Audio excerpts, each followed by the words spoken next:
Mengetahui sang majikan Raffi Ahmad dikabarkan ada hubungan perasaan dengan Nita Gunawan, sang asisten Nagita Slavina pun tak tinggal diam. Mengetahui bosnya diisukan selingkuh, Mary pun menyindir sosok yang diduga selingkuhan Raffi Ahmad. "Gue heran ama cewek-cewek di luar sana," ujar Mary. Disindirnya kalau Raffi Ahmad kini sudah memiliki anak dan istri. "Sudah tahu bos Raffi udah punya anak, masih mau aja," tegas Mary. Mary si asisten Raffi Ahmad ikut menyindir Nita Gunawan.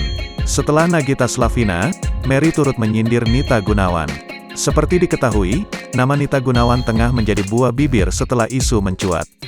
Isu perselingkuhan Raffi Ahmad dan Nita Gunawan sudah diketahui banyak orang.